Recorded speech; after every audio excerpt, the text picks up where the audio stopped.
പച്ച പനന്തത്തെ പുന്നാരപ്പൂമുത്തേ പുന്നെല്ലിൻ പൂങ്കരളേ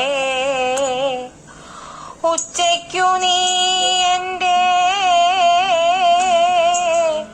കൊച്ചുവാഴത്തോപ്പിൽ ഒന്നുവാ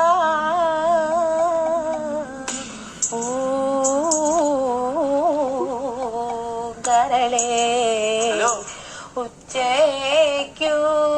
നീ എന്തായിരുന്നു വായിക്കുന്നത്? ഇത് രാമായണം. നീ എന്തോത്തിനായിരുന്നു വായിക്കുന്നത്? നിങ്ങളുടെ ഫോണിനകത്ത് PDF കിടന്ന ഒരു രാമായണത്തിന്റെ, അത് നോക്കി. എത്ര നാളോട് നിങ്ങളോട് ഞാൻ പറയും ഒരു രാമായണത്തിന്റെ ബുക്ക് വായിച്ചാൽ എനിക്ക് വായിക്കണമെന്ന്. അതെങ്ങനെ ദൈവവിശ്വാസം എന്ന് പറയുന്ന സാധനം ഇല്ലല്ലോ. അത് രാമായണം എന്നല്ല എഴുതിയേക്കുന്നത്, രാമൻ ചേട്ടൻ PDF എഴുതിയേക്കുന്നത്. എന്റെ ഓഫീസിലെ പുള്ളിയുടെ റിട്ടയർമെന്റിന് ഞാൻ പാടാൻ വെച്ചേക്കുന്ന പാട്ടായിരുന്നു നീ പാടുന്നത് നോട്ടം സിനിമയിലെ. പച്ച പനന്തത്തെ പുന്നാരപ്പൂമുത്തേ